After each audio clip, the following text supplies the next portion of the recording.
बिस्मिल्लाहिर्रहमानिर्रहीम। अस्सलाम वालेकुम। आज हम बनाएंगे एक उबले हुए आलू से 10 नरम नरम पूरियाँ। ये पूरियाँ इतनी नरम और इतनी मज़े की बनती हैं कि आपको खाने के टाइम इन पूरियों के साथ ना ही किसी किस्म की चटनी की ज़रूरत पड़ेगी और ना ही आपको केचप वगैरह इस्तेमाल करना पड़ेगा।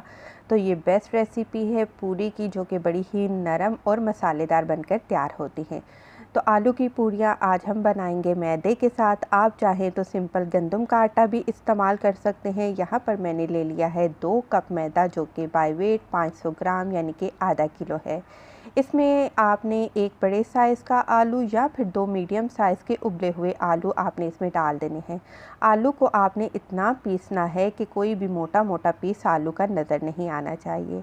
इसमें 1.5 चाय का चम्मच आप नमक डाल दीजिएगा और 2 चाय के चम्मच भर कर आपने कुटी लाल मिर्च का इस्तेमाल करना है। इसके बाद नेक्स्ट जो चीज़ है वो हम डाल रहे हैं इसमें हल्दी पाउडर, जो कि है आधा चाय का चम्मच। इससे पूरियों का कलर अच्छा आएगा। अब हम डालेंगे इसमें 1 चाय का चम्मच ज़ीरा पाउडर। बहुत ही कम मसाले हैं लेकिन बहुत ही चटपटी पूरियाँ बनती हैं। और थोड़ा सा बारीक कटा हुआ हरा धनिया इसमें शामिल कर देंगे। अब इसमें शामिल करेंगे 2 से 3 खाने के चम्मच इसमें मेल्ट हुआ घी। घी जब हम डालकर डो को तैयार करेंगे तो जो पूरियाँ हैं वो बहुत ही खस्ता बनेंगी आपकी।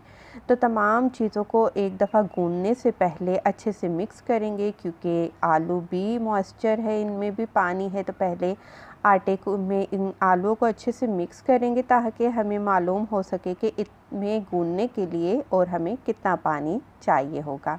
अब हम क्या करेंगे, नॉर्मल आपने थोड़ा थोड़ा सा पानी डालते जाना है, एकदम ज़्यादा पानी मत डालिएगा। और आपने डो को अच्छे से तैयार कर लेना है। बस थोड़ा सा आपके सामने जो मैंने पानी डाला है वही इस्तेमाल हुआ है और डो हमारी तैयार हो चुकी है। अब आपने क्या करना है, इसको सेट करके इसके ऊपर आपने 2 टेबल स्पून के करीब मज़ीद इस पर आप तेल लगा लेंगे, ताकि इसके ऊपर जो खुश्क लेयर होती है वो ना आ जाए। तो आपने इसको सेट करने के लिए छोड़ देना है। इसको ढक कर रख दीजिएगा। आपने किचन में ही इसको ढक कर रखना है और आधे घंटे के लिए आप इसको रेस्ट पर रखेंगे। आधा घंटा गुजर चुका है। अब हम क्या करेंगे, डो को एक तरफ फिर दोबारा हम इसको गूंथ लेंगे ताकि बहुत ही सॉफ्ट डो हमारे पास पूरी बनाने के लिए तैयार हो जाए। जल्दी बिल्कुल भी मत करिएगा। बस ये छोटे छोटे से स्टेप्स होते हैं जो कि आपको फॉलो करने होते हैं एक अच्छी रेसिपी बनाने के लिए। तो अब आप देख सकते हैं किस कदर नरम और सॉफ्ट डो बनकर तैयार हो चुकी है। अब पेड़े बनाने के लिए पहले आप हाथों को तेल से ग्रीस करेंगे। उसके बाद छोटे छोटे से पेड़े पूरी के साइज़ के आपने इस तरीके से बॉल बनाकर रख लेने हैं। खुश्क मैदे या खुश्क आटे का इस्तेमाल कोशिश करें कि ना करें, लेकिन फिर भी अगर तेल से आपसे सेट नहीं हो पा रहे तो आप थोड़ा थोड़ा इस पर खुश्क मैदा या आटा लगाकर पेड़े बना सकते हैं। तो यहाँ पर आधा किलो आटे से हमारे अल्हम्दुलिल्लाह 8 पेड़े बनकर तैयार हो चुके हैं। अब इसको भी मैंने रेस्ट पर रखा था तकरीबन 15 मिनट के लिए। रेस्ट पर उठाने के बाद मैंने क्या किया कि काउंटर शेल्फ के ऊपर ऑयल डाल दिया। ऑयल से ही हम इसकी पूरियाँ बेलेंगे।